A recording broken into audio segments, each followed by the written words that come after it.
The first time they saw her, she was already gone. No alarms. No breach warnings. No heat signatures. Just bodies. 27 elite Karthix enforcers, genetically engineered for combat in vacuum and atmosphere alike, lay scattered across the docking bay of Orbital Station Virex 9. Their armor, rated to withstand plasma bursts, had been cut open with surgical precision. Not torn, not blasted. Opened. The galaxy's most feared empire had been infiltrated, and they had no idea how. Part 1. The Whisper Before the Storm. The Karthix Dominion had ruled uncontested for 3 centuries. They were not cruel for pleasure. They were cruel because it was efficient. Entire species had been subjugated or erased under their doctrine of order through strength. Humanity had been conquered in less than 12 years. 12. Earth had burned, its orbital defenses shattered in a matter of hours. The colonies fell soon after. Those who survived were relocated, labor camps, industrial worlds, military conscription facilities. Humans adapted. They always did. But adaptation wasn't enough. Not for her. Her name was Commander Alara Vance of the old Terran Defense Fleet. She had watched Earth fall from orbit, watched the continents glow red beneath bombardment, and heard the final transmission from her sister on the surface. Then silence. For 5 years after the conquest, nothing significant happened. The Karthix believed resistance had been extinguished. Then supply depots began vanishing. Convoys disappeared in hyperspace lanes that had been secure for centuries. Entire prison transports drifted empty, their human prisoners missing, and their alien guards carefully neutralized. No signs of struggle. No trace of escape pods. Only a symbol burned into bulkheads near the command centers of every attacked vessel. A single vertical slash.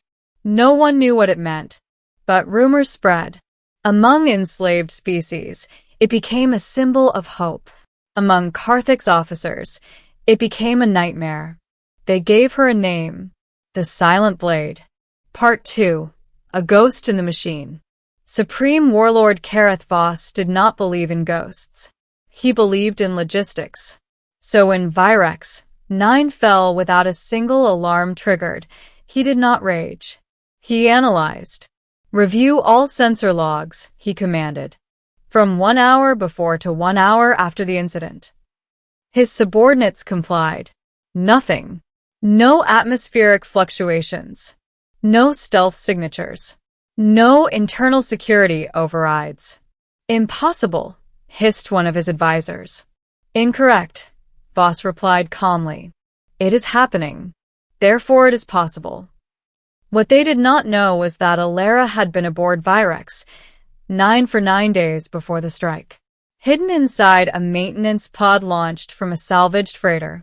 She had studied Karthix language, biology, tactics for years.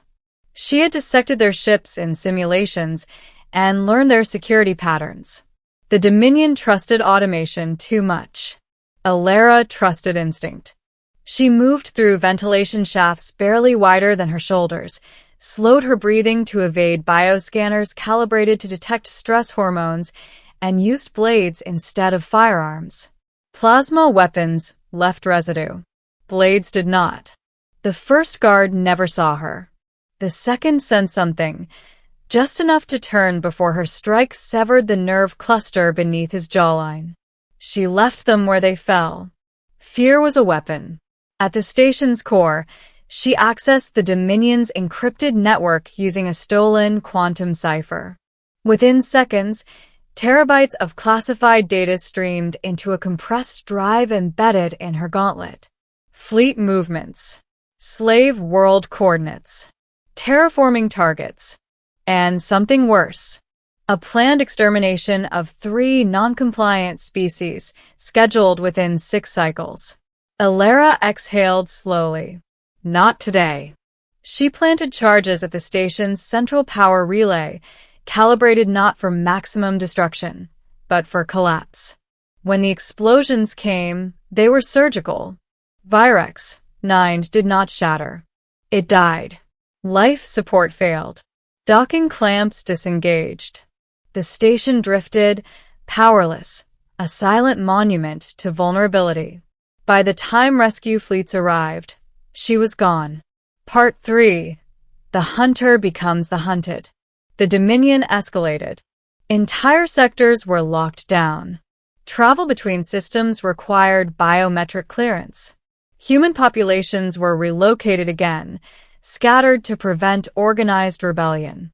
Voss initiated Project Nightfall, an elite counterassassin unit composed of the Dominion's deadliest operatives. Their sole objective: eliminate the Silent Blade. They studied patterns, cross-referenced attack sites, built predictive models, and finally, they found a lead. A mining colony on the edge of Dominion space had recently experienced an unusual supply theft. Surveillance showed a cloaked shuttle departing the asteroid belt. The shuttle was primitive, human. Voss himself oversaw the ambush. Nightfall units surrounded the asteroid cluster silently, their ships running dark. Inside a hollowed rock drifting through space, Elara worked. The base was small, hidden, shielded by electromagnetic interference from the belt. Dozens of rescued humans operated within. Engineers, former soldiers, even children old enough to understand what had been taken from them. This wasn't just revenge anymore. It was resistance. When the first tremor ran through the asteroid, she knew. "They're here," whispered one of the engineers. Elara nodded. Evacuation Protocol Gamma. Now. Escape tunnels opened. Small stealth pods launched deeper into the belt. Elara remained. Nightfall units breached through the outer hull like predators through ice. They were faster than standard Carthix. Stronger. Enhanced reflexes. The first 2 died in darkness. The third managed to wound her, plasma scoring across her ribs. She didn't scream. She used the pain to focus. Every strike she made was economical, efficient, human. One by one, Nightfall operatives fell, until only one remained. He removed his helmet slowly. "I have studied you," he said in accented Terran standard. "Your tactics are unpredictable, illogical." She wiped alien blood from her blade. "Survival isn't logical," she replied. "It's necessary." He lunged. They fought through narrow corridors and shattered control rooms, sparks raining around them. He overpowered her briefly, slamming her against reinforced plating. "You cannot win," he growled. Elara met his gaze. "I already did." She triggered the asteroid's core charges. The explosion tore the rock apart. But moments before detonation, she had activated a concealed magnetic launch system, propelling herself through a debris chute toward a prepositioned stealth pod. The asteroid vanished in fire. Voss watched from orbit as the Nightfall biosigns blinked out. All of them. His claws tightened against the command console. "She survives," he murmured. And for the first time in centuries, the Dominion felt fear. Part 4. The Galaxy Listens. The data Elara stole from Virex 9 changed everything. Encrypted broadcasts began appearing across Dominion-controlled space. Proof of planned genocides. Evidence of fabricated rebellions used to justify exterminations. The Dominion's image of invincible order cracked. Alien species, once too afraid to resist, began whispering, then organizing, then striking. Small at first, sabotaged factories, delayed shipments, assassinated overseers. The Silent Blade had become something larger than a single operative. She had become an idea. Voss understood this. "Cut off the head," his advisors urged. "There is no head," he replied quietly. "There is only a symbol." Still, he tracked her relentlessly. And finally, After months of analysis, he predicted her next move. The Dominion's central shipyard at Karth Prime. If she wanted to cripple them permanently, she would strike there. So he waited. Part 5. The Final Silence. Karth Prime's orbital shipyard spanned thousands of kilometers, a forest of half-constructed warships suspended in vacuum. Security was absolute, or so they believed. Alara infiltrated through the least obvious route. Not from outside, from within. Weeks earlier, disguised as a laborer transferred from a mining world, she had entered the system legally. She had learned their routines, mapped blind spots, planted microcharges across structural supports. Tonight was the culmination. She stood beneath the spine of a Dominion dreadnought nearing completion, the ship that would lead the next wave of subjugation. She placed the final device, a slow-burn quantum destabilizer. Across the shipyard, similar devices waited. Then Voss's voice echoed through the hangar. "You are finished." Spotlights ignited. Hundreds of soldiers surrounded her. Voss stepped forward personally, towering in his armored form. "You could have ruled beside us," he said. "Humanity has strength, discipline. You wasted it on chaos." Alara removed her helmet. Her face was scarred, tired, unbroken. "You mistake control for order," she replied, "and fear for loyalty." He raised his weapon. So be it. But before he could fire, alarms screamed across the shipyard. Not intrusion alarms. Structural failure. The first dreadnought's spine cracked. Then another. Then 5 more. Chain reactions rippled outward as microcharges destabilized critical junctions. The entire shipyard began to collapse. Voss stared in disbelief. "You would die for this?" Alara smiled faintly. "You still don't understand." She tapped her gauntlet. Across the system, hidden human cells activated simultaneous strikes, using the chaos as cover. Slave camps revolted. Defense grids malfunctioned. Docked fleets failed to launch as power conduits overloaded. This was never a single assassination mission. It was a trigger. Voss lunged for her in fury. They fought as the station disintegrated around them, metal twisting under gravitational strain. He struck her across the face. She drove her blade into a gap in his armor. He roared, but kept fighting. In the end, it wasn't strength that defeated him. It was timing. As the central core ruptured, Alara disengaged and triggered her final contingency. A localized gravitic pulse.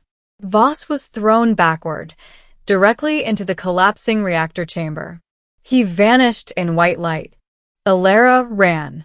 Emergency pods launched automatically as the station tore itself apart. She barely reached one in time.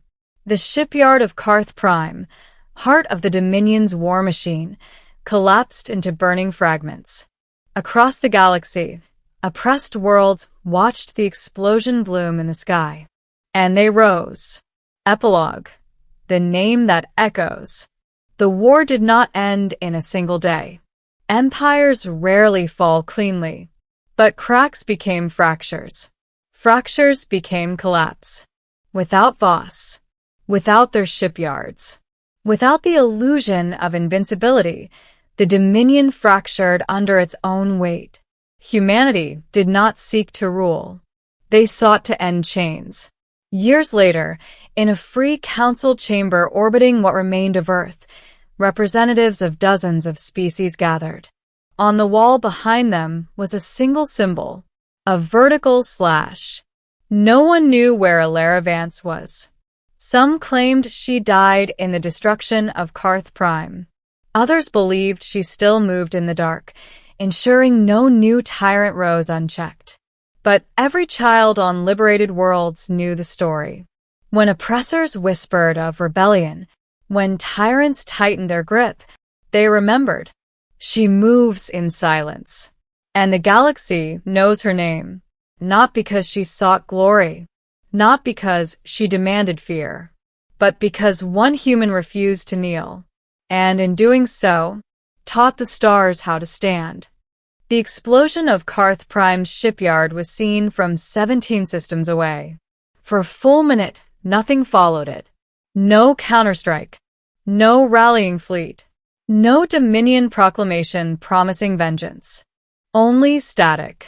In war rooms across occupied space, Karthic's commanders waited for orders that never came. On slave worlds, overseers panicked as central command channels went dark. Automated punishment protocols froze mid-execution. Shock batons lost charge. Surveillance grids flickered and died. For the first time in 3 centuries, the Dominion had no voice. And silence, true silence, belonged to her. The collapse. Without Supreme Warlord Voss, the Dominion fractured almost immediately. Regional warlords attempted to seize control. Fleets turned on each other. Supply chains collapsed under sabotage from within. But the most devastating blow wasn't military. It was psychological. The myth of invincibility had been shattered. Every species that had once whispered the name Silent Blade now spoke it openly. Not as a ghost story, as proof. Proof that the Dominion could bleed. Proof that a single human had infiltrated their core and survived long enough to bring it down. Human resistance cells didn't stop. They didn't celebrate. They accelerated. Using the data Alara had released months earlier, coordinated uprisings ignited across former slave systems. Tactical strikes targeted communication hubs. Prison gates opened. Labor camps fell. Formerly conquered alien species, once divided by fear, now fought side by side. And at the center of it all, whether present or not, was the symbol. A single vertical slash. Earth. The first liberated Terran fleet returned to Earth 4 years after Karth Prime's fall. The planet was scarred. Entire oceans had shifted from orbital bombardment. Cities were skeletons of fused steel and glass. Forests were ash. But Earth was alive. Hidden bunkers had endured. Seeds stored in underground vaults sprouted. Survivors emerged from radiation shelters into open sky for the first time in years. And orbiting above the wounded planet, a new council formed. Not an empire. Not a replacement tyranny. A coalition. Humanity refused to become what had broken them. They established the Interstellar Accord, an alliance built not on domination, but mutual defense. Shared technology. Shared intelligence. Shared responsibility. The first official act of the Accord was simple. They decommissioned every prison facility the Dominion had built. The second was even simpler. They outlawed planetary extermination weapons. Forever. The question no one could answer. In the months after Karth Prime's destruction, hundreds claimed to have seen her. A lone shuttle drifting near the remnants of a Dominion weapons lab, found sabotaged from within. A mining world revolt that succeeded after security forces were mysteriously disabled hours before the uprising. An assassination attempt on a self-proclaimed Karthic successor warlord, foiled by a single blade wound delivered in darkness. But there was no confirmation, no transmission, no public appearance. Commander Alara Vance had never wanted to be a symbol. She had wanted Earth safe. She had wanted children to sleep without orbital cannons overhead. If she was alive, she stayed in the shadows. If she was gone, her silence was intentional. Because the point was never her survival. It was the idea that no tyrant was untouchable. The last transmission. 7 years after the fall of Karth Prime, an encrypted message appeared in the Accord's highest security channel. It bypassed quantum firewalls that no one else in the galaxy could breach. It contained no video, no coordinates, only audio, and a single line of code identifying the sender. Vance. E. The chamber fell silent as the recording played. Her voice was older, rougher. but steady. If you're hearing this, the dominion is gone. Good. But listen carefully. Power always rebuilds itself. It always believes it deserves to rule. Don't let fear make you what we fought. Protect each other. Stand together. And if someone rises who thinks chains are easier than cooperation, remind them, humanity kneels to no one. The transmission ended. There was no traceable origin, no follow-up, just silence again. But this time, it wasn't the silence of fear. It was the silence of vigilance. A galaxy changed. Decades passed. Children on dozens of worlds learned the story in their history modules. How a conquered species refused extinction. How one human commander turned invisibility into a weapon. How precision defeated overwhelming force. How silence shattered an empire. Statues were proposed. Monuments drafted. Each time, the motion was declined. There would be no towering idol of the silent blade. Instead, on Earth's rebuilt capital, they placed something smaller. In the center of a quiet memorial garden stood a polished obsidian wall. On it, one vertical slash. No name beneath it, because it didn't belong to one person anymore. It belonged to every being who chose resistance over surrender. The truth of it, history would later debate what truly destroyed the Karthik's dominion. Some scholars argued it was overexpansion. Others cited economic instability. Military analysts pointed to the catastrophic loss of centralized command at Karth Prime. They were all correct, but incomplete. Empires fall when people stop believing they are inevitable. Alara Vance did not defeat the Dominion alone. She proved it could be defeated. And once that belief took hold, the rest was momentum. Final scene. In the outer rim of known space, beyond established hyperspace lanes, a small stealth vessel drifted near a newborn star. Inside, a lone figure stood before a viewport. Her hair had streaks of silver now. Scars marked her hands. One shoulder moved with mechanical precision, augmented. She watched the star ignite in brilliant fusion light. New beginnings were always violent, but beautiful. A soft chime echoed from the ship's console, alerts from Accord space. Another uprising quelled peacefully through negotiation. Another treaty signed. Another world choosing cooperation instead of conquest. She allowed herself the smallest smile. Then she powered down the alert feed. The galaxy didn't need her the way it once had. That was the victory. She turned away from the viewport and walked deeper into the dim corridor of her ship. No ceremony. No applause. Just quiet footsteps fading into shadow.